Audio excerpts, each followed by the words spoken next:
Louis IX, surnommé Saint Louis, est l'un des rois les plus emblématiques de l'histoire de France.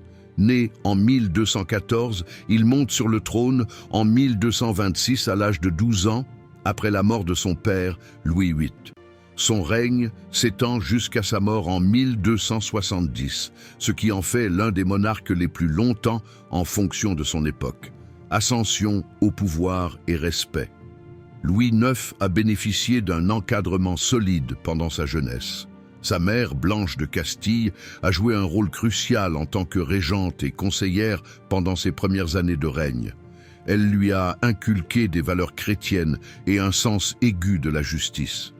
Louis IX est aussi parvenu à unir le royaume de France, à rétablir l'autorité royale et à renforcer les institutions. Cela a permis de limiter les abus des seigneurs féodaux et de mener une politique de justice et d'équité qui a contribué à sa réputation de roi juste. Apport au peuple. Louis IX a également été un réformateur sur le plan judiciaire. Il a initié un certain nombre de réformes qui ont souvent été vues comme des avancées pour le peuple. Par exemple, il a mis en place des élections locales pour les juges et a institué des procédures pour protéger les droits des individus. On lui attribue aussi le développement de l'idée de la justice royale, qui doit être accessible à tous les sujets, indépendamment de leur statut social. De plus, il a encouragé le commerce et l'économie, promouvant les échanges avec d'autres régions, ce qui a aidé à faire de la France une puissance économique durant son règne. Son engagement envers les pauvres et les malades se traduit par la fondation d'hôpitaux et d'établissements charitables. La croisade et la victoire immortelle.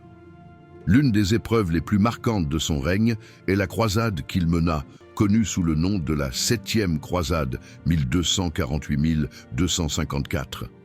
Bien que cette croisade n'ait pas été couronnée de succès et se soit terminée par la capture de Louis IX et sa profonde détresse, c'est son engagement et son dévouement qui remportèrent l'admiration des contemporains. En particulier, son sens du devoir et son désir d'aider les chrétiens d'Orient lui valent de devenir une figure légendaire. Une autre victoire marquante est la prise de Tunis en 1270, bien que cette campagne se termine également de manière tragique, avec la mort du roi due à une maladie. Malgré cela, son empreinte sur l'histoire reste profonde et il est canonisé par l'Église catholique en 1297, devenant ainsi Saint Louis. Héritage. L'héritage de Saint Louis perdure à travers les siècles. Il est reconnu non seulement comme un souverain respecté, mais aussi comme un modèle de vertu chrétienne et d'engagement envers la justice sociale. Plusieurs institutions et lieux portent son nom, et il est souvent cité comme un exemple de leadership éclairé. Son histoire continue d'inspirer et de susciter le respect, tant pour ses actions durant son règne que pour sa quête de paix et de justice.